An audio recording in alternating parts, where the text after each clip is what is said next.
Assalamualaikum warahmatullahi wabarakatuh. Alhamdulillah. Alhamdulillahilladzi ahyana ba'dama amatana wa ilaihin nusyur. Alhamdulillah. Alhamdulillahilladzi hadana bihidayatil iman, hadana bihidayatil Islam, hadana bihidayatil Quran, wahdina ila siratil mustaqim. Asyhadu an la ilaha illallah wahdahu la syarika lah wa asyhadu anna sayyidana la nabiyya ba'dah. Allahumma salli wa sallim ala sayyidina wa habibina sayyidina maulana Muhammad sallallahu alaihi wasallam wa ala alihi wa ashabihi wa azwajihi wa dzurriyyatihi wa barik wa sallim ajma'in, amma ba'du. Faqad qala Allah subhanahu wa ta'ala fi kitabihil karim ba'da a'udzu billahi minasyaitonir rajim. Bismillahirrahmanirrahim. Yarfa'illahu alladhina amanu minkum walladhina utul ilma darajat. Qala an-nabiyyu sallallahu alaihi wasallam, man salaka tariqan yaltamisu fihi ilman sahalallahu lahu tariqan ilal jannah. Shadaqallahul azim wa sadaqa rasulul karim wa nahnu ala dzalika minasyahidin walhamdulillahi rabbil alamin. Hadirin wal hadirat, bapak-bapak, ibu-ibu, jamaah salat subuh Masjid Nurul Iman dan jamaah masjid sekitarnya, jamaah Tafakufiddin, forum komunikasi lintas masjid, jamaah lintas masjid Kota Bandar Lampung yang dimuliakan oleh Allah Subhanahu wa taala. Senantiasa kita selalu manjatkan puji syukur kehadirat Allah sebagai hamba Allah yang beriman, sebagai hamba Allah yang bertakwa kepada Allah.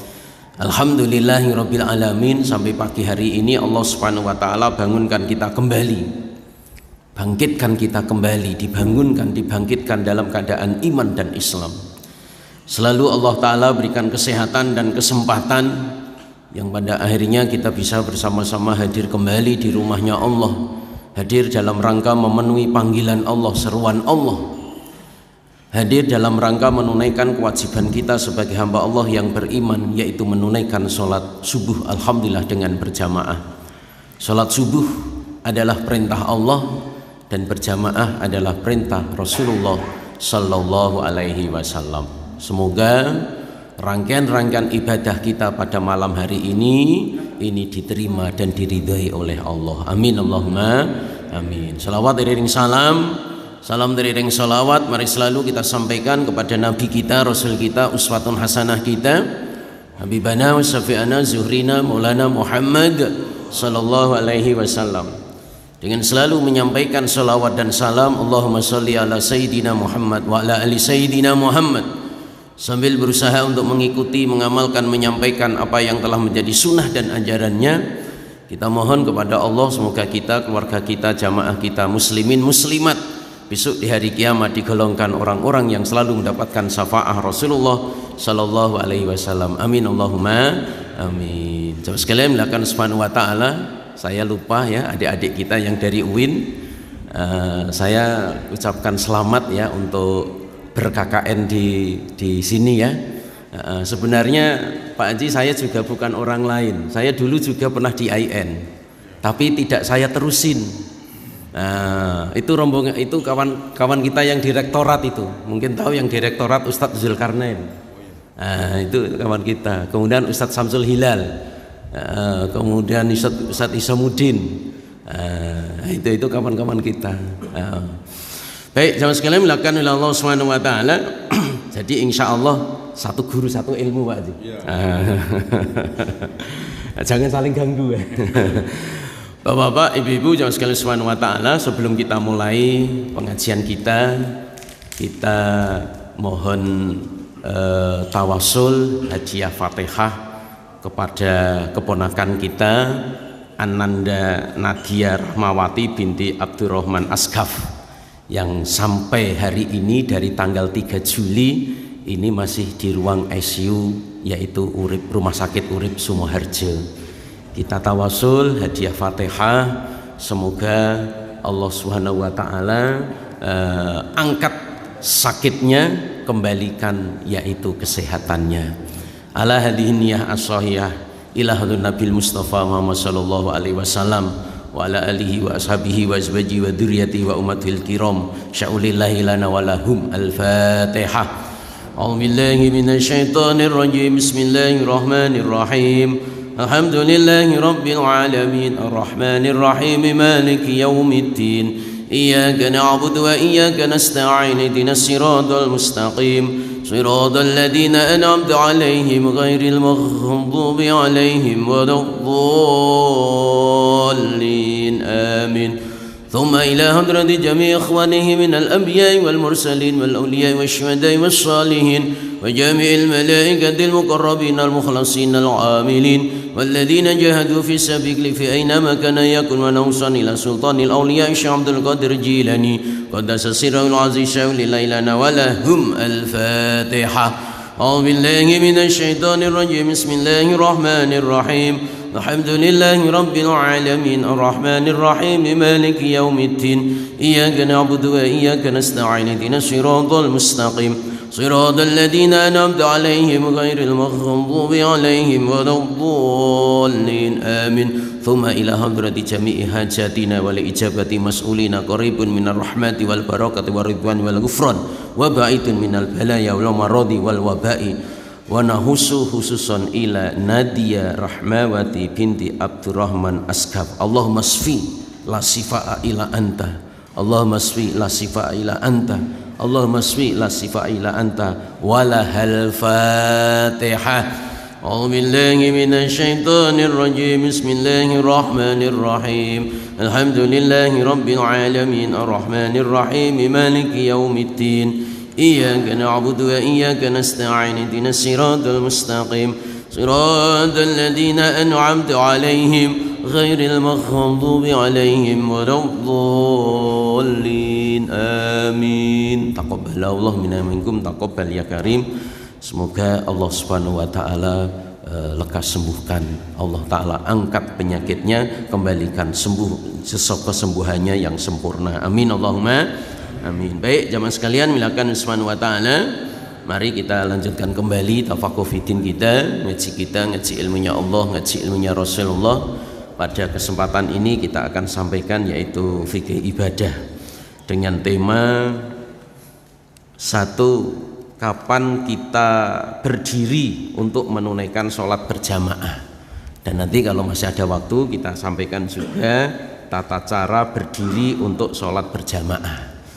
Baik jamaah sekalian yang dimuliakan oleh Allah Subhanahu wa taala, kapan kita berdiri untuk menunaikan sholat berjamaah? Dalam riwayat dijelaskan Rasulullah Shallallahu Alaihi Wasallam ketika masuk masjid, sahabat langsung berdiri. Jadi dalam riwayat dijelaskan bahwasanya Rasulullah itu kebanyakan sholat sunnah itu di rumah. Rasulullah kebanyakan sholat sunnah, qobliyah, ba'diyah itu di rumah. Lah kalau kita sholat qobliyah di rumah, ba'diyah di rumah, nggak jadi sholat. Ya, apalagi ya apa namanya itu zaman sekarang. Kalau kita sholat qobliyah di rumah nggak bisa sholat, apalagi ba'diyah di rumah nggak jadi sholat, karena kalau sudah di rumah sudah pecah fokus.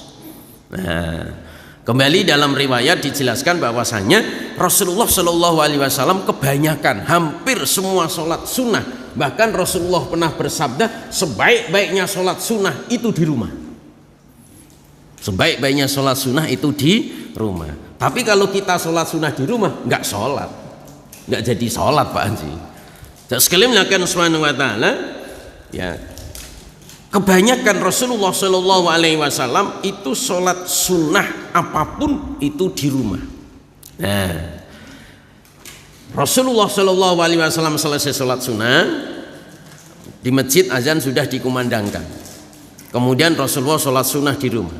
Kemudian Rasulullah Shallallahu Alaihi Wasallam ya itu membuka pintu rumah, sahabat melihat, ya sahabat yang di belakang melihat. Kemudian sahabat yang di belakang sampaikan, ya istaqimu wa'tadilu rahimakumullah. Berdirilah, istaqimu, berdirilah, wa'tadilu, rapatkanlah. Sekalian subhanahu wa ta'ala akhirnya sahabat berdiri. Jadi dalam riwayat yang pertama, kapan kita berdiri, yaitu apa? Untuk mendirikan sholat berjamaah. Yang pertama itu ketika imam masuk ke masjid, sebagaimana presiden masuk, yaitu apa? Ke gedung DPR, kan berdiri itu sebagai yaitu apa? Rasa takdim wal ihtiram. Nah begitu juga ketika Rasulullah masuk masjid untuk mendirikan sholat berjamaah, sahabat berdiri. Satu, untuk takdim wal ihtiram kepada Rasulullah Sallallahu Alaihi Wasallam. Rasulullah jalan menuju yaitu apa? Mihrab, untuk yaitu apa? Mengimami sholat jamaah tertentu. Ini yang pertama. Jadi kapan kita berdiri untuk mendirikan sholat berjamaah, yaitu imam masuk ke masjid. Ya, sebagaimana Rasulullah dari rumah masuk masjid, ya langsung menuju mihrab. Nah, sahabat yaitu apa? Berdiri untuk takdim wal ihtiram. Sebagian masjid, sebagian jamaah, ya ada yang masih yaitu apa? Mengikuti cara seperti ini. Biasanya di pesantren-pesantren, Pak.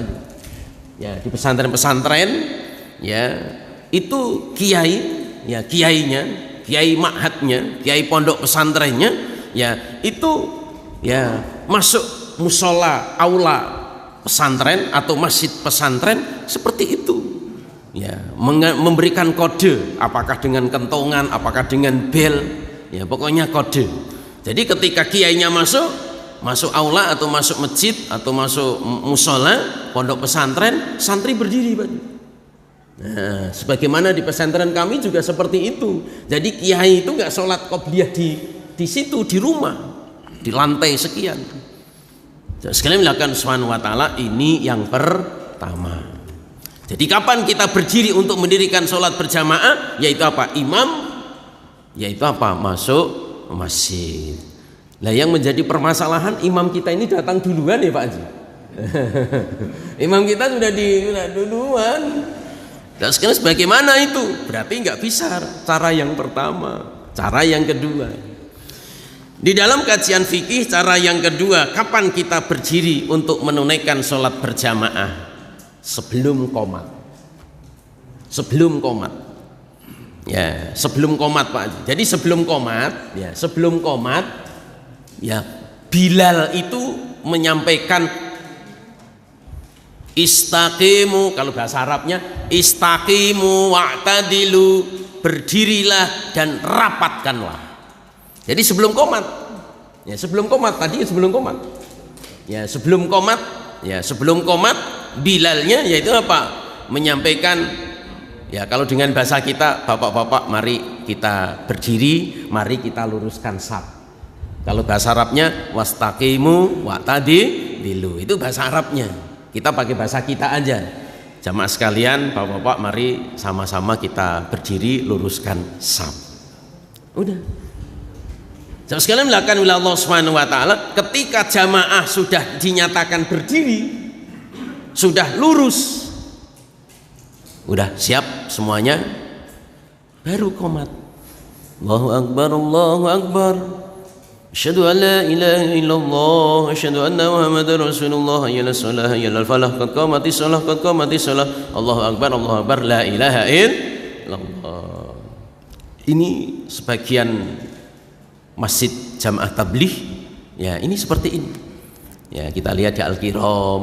Nah, ini sebagian jamaah tabligh markasnya jauh. Itu seperti itu. Jadi sebelum qomat, ya muadzinnya, Bilalnya itu sudah mengatur jamaah. Istaqimu wa'tadilu, bapak-bapak mari kita luruskan saf, mari kita rapatkan saf, itu. Jadi qomat itu jamaah sudah berdiri, sudah siap, sudah rapat. Nah, ini yang kedua. Yang kedua. Kemudian yang ketiga, kapan jamaah itu berdiri untuk menunaikan yaitu apa?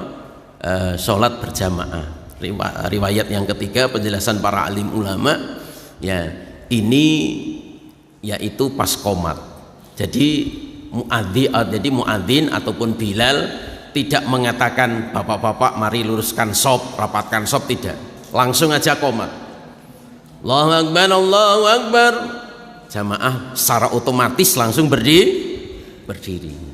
Jadi kapan jamaah berdiri? Ketika mulai qomat. Allahu Akbar, Allahu Akbar, berdiri. Rapatkan saf, luruskan saf. Ini yang ketiga. Kemudian yang keempat, kapan jamaah berdiri? Pas qomati sholah, Pak. Ya, yang keempat, kapan jamaah berdiri? Ya, kapan jamaah berdiri untuk mendirikan sholat berjamaah? Pas kata-kata qad qomatis sholah, qad qomatis sholah, artinya kan sungguh sholat telah didirikan. Loh, sholat belum didirikan kok sudah dikatakan sungguh telah berdirikan. Ini menunjukkan sebentar lagi sholat akan didirikan, dan pasti. Karena apa? Kita sudah di dalam masjid. Jadi yang ketiga, kapan jamaah berdiri untuk mendirikan sholat berjamaah? Yaitu apa? Pas kata-kata qad qomatis sholat.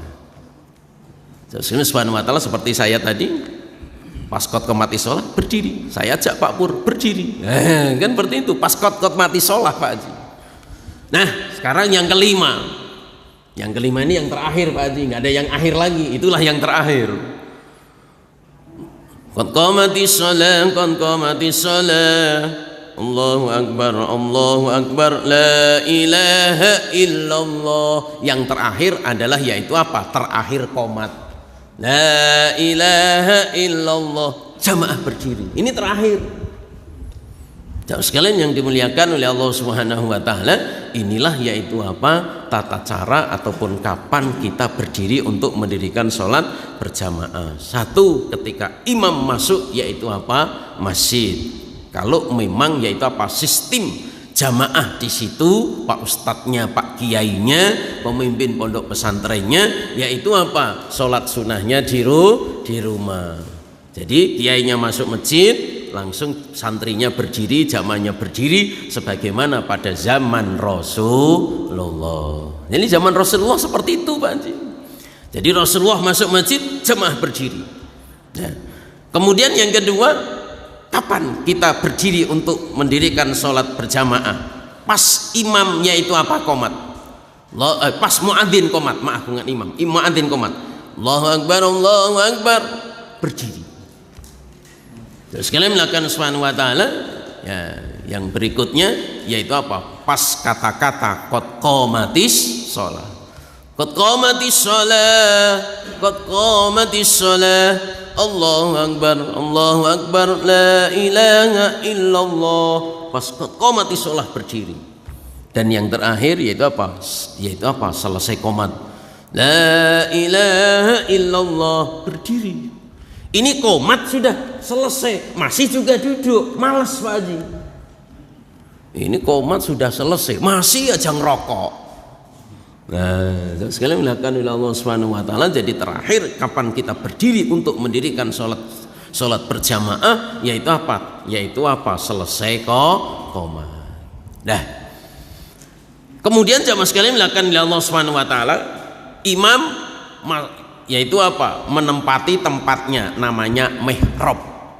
Ya, bahasa fikihnya mihrab, ini namanya mihrab, Pak Haji. Ini namanya mihrab. Ya, kalau masjid-masjid Timur Tengah, Pak Haji, itu hanya sedikit aja. Kalau masjid-masjid Asia Tenggara memang mihrabnya masuk, Pak Haji. Kalau kita lihat apa namanya itu masjid-masjid Timur Tengah, India, Pakistan, Bangladesh, ya, itu mihrab itu hanya isyarah saja, itu ada lubang kecil, ada ya gitu. Nah, itu menandakan mihrab. Tapi kalau mihrab kita memang imamnya masuk seperti kita ini. Nah, ini namanya mihrab ini. Baik, sekalian subhanahu wa ta'ala, ya, imam masuk yaitu apakah mihrab. Disunahkan bagi imam, ini sunnah bagi imam untuk menghadap belakang. Sebagaimana yang dikerjakan oleh Rasulullah, Abu Bakar, Umar, Utsman dan Ali. Sebelum takbir Pak Haji, sebelum takbir imam yaitu apa? Menghadap ke belakang sambil yaitu apa? Memerintahkan untuk merapatkan saf. Sawu sufu fakum. Jadi kata-kata sawu sufufakum fa inna taswiyatas sufufi min tamamis shalah. Sawu sufufakum fa inna taswiyatus sufufi min iqamatis shalah. Luruskan, sawu sufufakum, lurus, rapatkan saf-saf kalian. Fa inna tasfiyas sufuf, karena lurusnya saf, rapatnya saf, min tamamis shalah, adalah kesempurnaan sholat berjamaah. Riwayat yang lain min iqamatis shalah, termasuk yaitu apa? Kesempurnaan mendirikan, yaitu apa? Sholat berjamaah. Terus sekali melakukan oleh Allah Subhanahu wa taala, ini ada sebuah kisah Sayyidina Umar bin Khattab. Sayyidina Umar bin Khattab ketika menghadap ke belakang ya jamaah, di samping memerintahkan untuk merapatkan saf, meluruskan saf, rupanya Sayyidina Umar sambil ngabsen, Pak Haji. Mana anak Win? Kelihatan enggak? Itu kira-kira gitu. Mana bujang kita ini? Jadi Sayyidina Umar sambil ngabsen. Rupanya ada seorang sahabat ya, itu tidak kelihatan. Ada seorang sahabat Fulan bin Fulan, itu nggak kelihatan. Selesai sholat berjamaah subuh ya, Sayyidina Umar yaitu apa? Bergegas kepada yaitu apa? Rumahnya sahabat tadi itu. Ya, rumahnya sana Pak Haji di Gang Sawu berapa gitu, saya nggak tahu kira-kira. Gang Sawu pokoknya. Ya, tok tok tok, Assalamualaikum, Waalaikumsalam. Ibunya yang keluar. Bu, anak ibu kemana? Khalifah, anak saya semalam itu sholat tahajud. Anak saya semalam suntuk sholat tahajud. Akhirnya yaitu apa? Masih ketiduran sekarang itu, masih tidur ngorok. Bu, tolong sampaikan kepada anak ibu, bangunkan untuk segera sholat yaitu apa? Subuh. Bu, sampaikan sama anak ibu, Umar lebih senang sholat subuh berjamaah daripada yaitu apa? Semalam suntuk sholat tahajud. Ini kata Sayyidina Umar. Jadi Umar lebih senang sholat subuh berjamaah daripada yaitu apa? Semalam suntuk dia sholat tahajud tapi nggak sholat subuh berjamaah. Yo kalau bisa yo semalam tahajud, subuh yo jamaah. Itu kalau bisa. Tapi seandainya suruh milih-milih Pak Haji, yaitu apa? Lebih baik sholat subuh berjamaah daripada sholat tahajud semalam suntuk tapi tidak sholat. Nah, jamaah sekalian dimuliakan oleh Allah Subhanahu wa taala, yang kedua, pembahasan yang kedua yang akan kami sampaikan, bagaimana tata cara lurusnya saf dan rapatnya saf. Baik, jamaah sekalian Subhanahu wa taala, kalau kita sudah bicara fikih, berarti kita siap untuk menerima pendapat ulama fikih dan pendapat orang lain. Jamaah sekalian melakukan oleh Allah Subhanahu wa taala, ulama fikih ya, ulama fuqaha seperti Imam Syafi'i, Imam Hanafi, ini sama ulama madhab ya. Jamaah sekalian melakukan Subhanahu wa taala berpendapat bahwasanya ketika kita sholat, bagaimana posisi kaki kita? Apakah lurus? Apakah serong? Madhab Imam Syafi'i ini serong, Pak Haji. Boleh saya praktekkan? Madhab Imam Syafi'i ini seperti ini, Pak Haji. Seandainya sini itu 2 kepal, depan ini 4 kepal. Ini madhab Imam Syafi'i. Jadi madhab Imam Syafi'i itu seperti ini, Pak Haji. Seperti ini, serong. Ini madhab Imam Syafi'i. Tapi kalau madhab Imam Hanafi seperti ini, Pak. Ini seperti ini. Ini madhab Imam Imam Hanafi, Imam Maliki, Imam Hambali, seperti bapak-bapak ketika haji, ketika umroh orang Mekah itu, orang Medina madhabnya adalah Maliki, kemudian Mekah madhabnya Hambali, kemudian kalau di Pakistan madhabnya Hanafi. Seperti ini mereka, seperti ini, Pak. Kita lihat orang-orang Pakistan ini lurus, jadi kakinya ini lurus kiblat. Tapi kalau madhab Imam Syafi'i seperti ini, Pak. Tapi tidak lebar banget ya, seperti ini, Pak. Jadi tumit 2 kepal, kemudian yaitu apa? Depan jari-jari kaki 4 kepal. Nah, seperti ini. Ini seperti seperti ini. Inilah perbedaan yaitu apa dalam kitab tersebut. Madzhab Imam Hanafi, madzhab Imam Maliki, madzhab Ahmad bin Hanbal lurus aja. Lurus. Nah, lurus seperti ini. Nah, lurus seperti ini. Kalau madzhab Imam Syafi'i kita bagi seperti ini. Nah, seperti ini. Ini ulama fikih tadi. Ulama fikih. Kemudian kalau para ulama muhaddis atau yang biasa disebut dengan ahli hadis, kalau ulama madhab kan biasa kan seperti ini. Tapi kalau muhaddis agak dilebari. Nah, seperti ini. Nah, seperti ini, Pak. Nah, agak lebar ya. Ya, ini ilmu, Pak Haji. Kalau madhab Imam Syafi'i seperti ini, biasa, Allahu Akbar. Tapi kalau madhab Imam Hanafi lebar. Antara tumit sama jari kaki itu, Pak Haji, itu lurus seperti ini. Ini madhab Imam Hanafi, madhab Imam Maliki, madhab Imam Ahmad bin Hanbal, seperti ini lurus. Ya, seperti ini, Pak Haji. Kalau kaki si injek-injekan tangga itu gimana? Ya, nanti kita jelaskan, Pak Haji. Nanti kita jelaskan. Sekali lagi Subhanahu wa taala, ini madhab Imam Hanafi, madhab Imam Maliki, madhab Imam bin Hanbal, ini lurus, Pak Haji. Lurus. Kalau madhab Imam Syafi'i, nah seperti ini. Seandainya tumit itu 2 kepal, depan yaitu apa? 4 kepal, seperti ini. Nah, ini kan ulama fikih. Sekarang ulama hadis yang biasa disebut yaitu apa? Muhaddis. Mereka lurus tapi agak lebar. Agak lebarin ini. Makanya jauh sekali Subhanahu wa taala kita bisa perhatikan orang Pakistan seperti ini, Maliki, Hambali, ya. Kemudian kalau orang-orang ahli hadis, nah seperti ini. Nah, ini ahli hadis ini. Ini ahli hadis ini, Pak. Ini ahli hadis. Nah, inilah yaitu apa? Tata cara berdiri untuk sholat.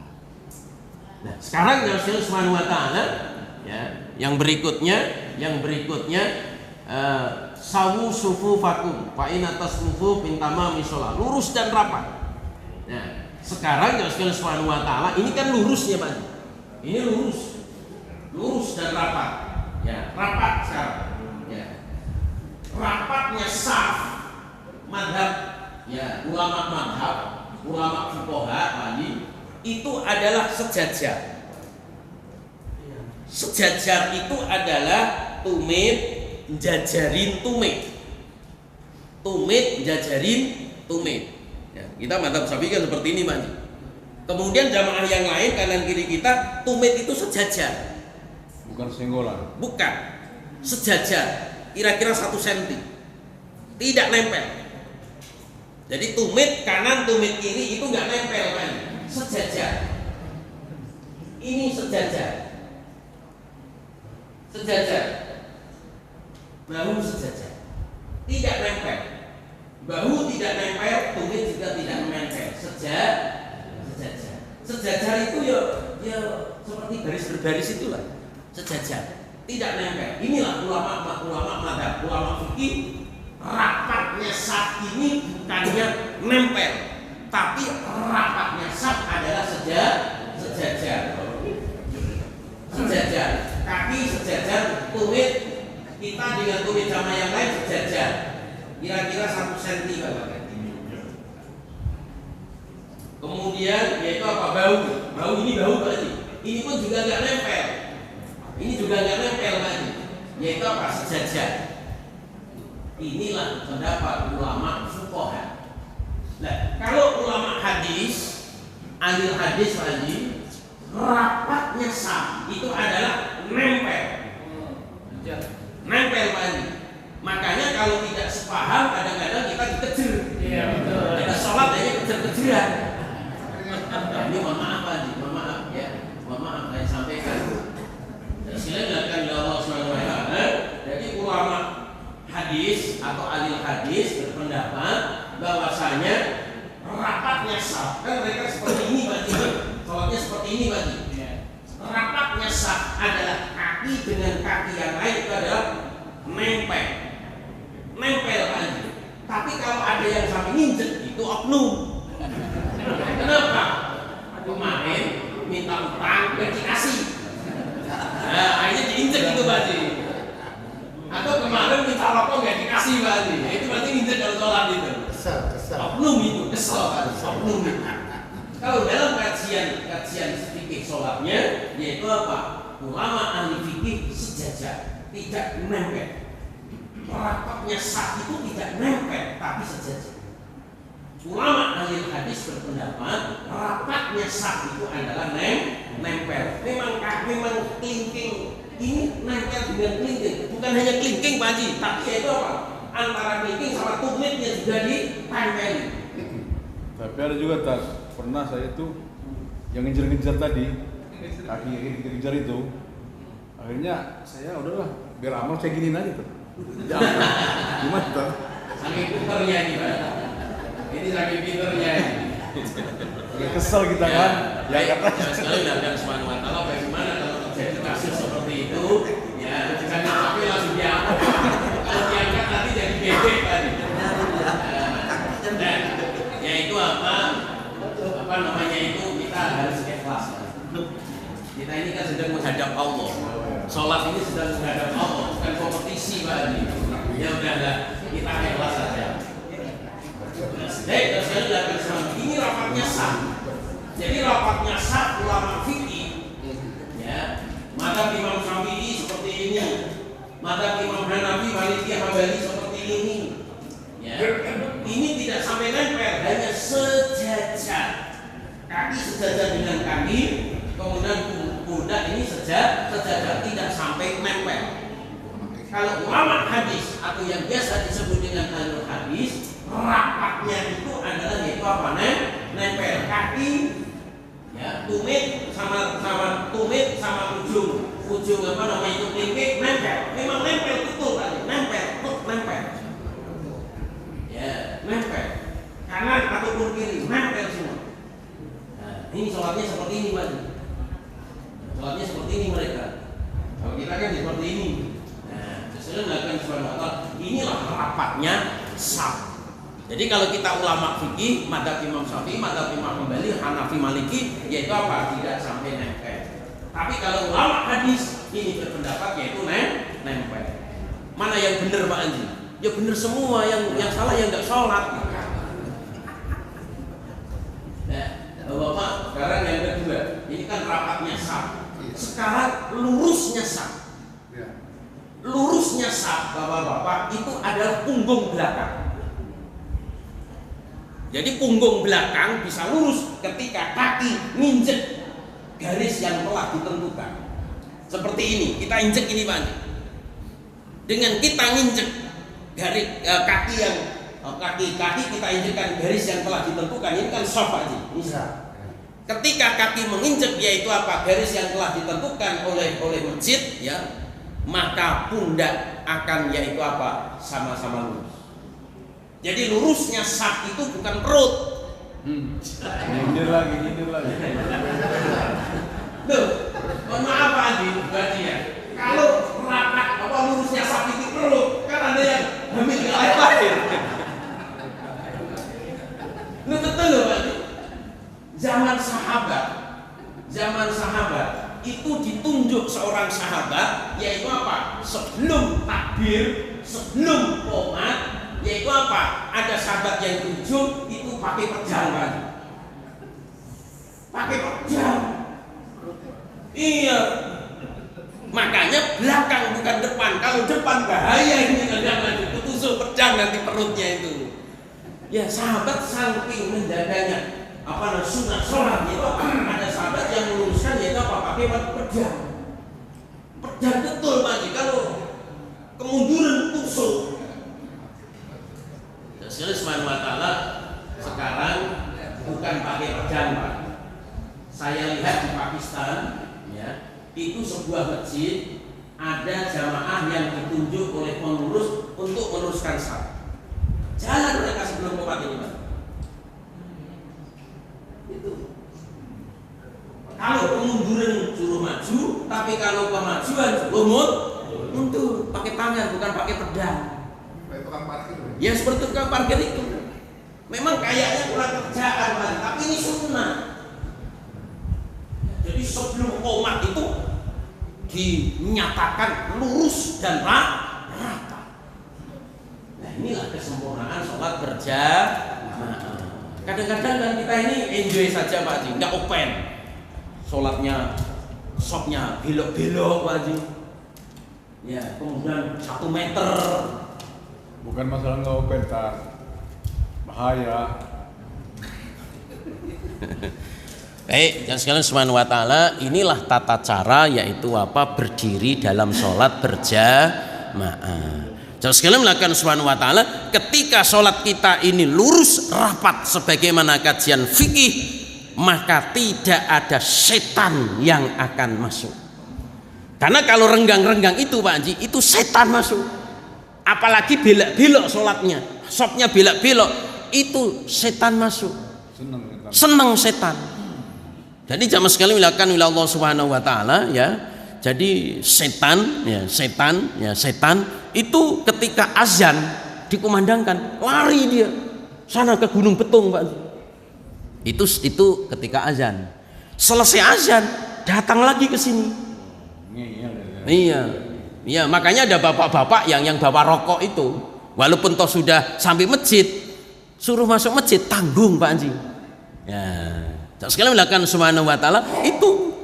Kemudian qomat, lari lagi. Selesai qomat, datang lagi. Allah. Ini takbir nggak jadi Pak Haji, sampai rukuk imam itu Pak Haji. Ini setan ini. Kemudian yang kedua, Allahu Akbar. Setan ini nyuruh untuk mengingat sesuatu kepada kita. Udkur kada. Ingat kunci, ingat rokok, ingat utang, ingat duit. Makanya bapak-bapak kalau cari kunci hilang, sholat 2 rakaat ketemu insya Allah. Loh, Imam Hanafi seperti itu. Imam Hanafi ditanya, Imam, kunci saya hilang. Gimana Imam? Ya sudah, kamu wudhu, sholat 2 rakaat. Allahu Akbar, sholat sunnah 2 rakaat. Ketemu kuncinya di mana itu? Itu kata Imam Hanafi. Jadi sekalian subhanahu wa ta'ala. Jadi setan datang untuk membujuk dan merayu, menggoda orang yang sedang sholat dengan yaitu apa? Mengingatkan sesuatu. Dan yang kedua, Allahu Akbar. Perut ini biasanya anteng Pak Haji. Perut ini biasanya diem, sebelum sholat diem perut ini Pak Haji. Tapi ketika sholat bunyi Pak Haji, keruk. Ini kerjaan setan ini Pak Haji. Makanya dalam kajian fikih, jangan batalkan sholat sebelum mendengar suara. Walaupun untuk kerucuk-kerucuk, keroncongan, biarkan saja. Itu kerjaan setan. Jangan batalkan sholat kalian sebelum dengar suara kentut. Dengar suara kentut enggak, berarti itu kerjaan setan. Yang kedua, jangan batalkan sholat sebelum mencium yaitu bau. Bau kentut Pak Haji, bukan bau minyak Pak Haji. Bau kentut enggak, jangan batalkan, itu kerjaan setan. Dan yang ketiga, merasa, Allahu Akbar, ngerasa kentut enggak, berarti itu yaitu apa? Kerjaan setan. Jadi sekalian subhanahu wa ta'ala, materi ini yang dapat disampaikan sedikit karena waktu membatasi kita, tentang kapan kita berdiri untuk mendirikan sholat berjamaah. Dan yang kedua, bagaimana tata cara lurus dan rapatnya saf. Semoga Allah Ta'ala terima amal ibadah kita. Amin Allahumma amin. Silahkan Pak Haji bagian kedua. Demikian Bapak sekalian materi disampaikan tentang sholat yang besar. Tadi kalau kita menyimak beberapa yang disampaikan tadi, yang pertama masalah imam dan hilal. Dan istilah ilmu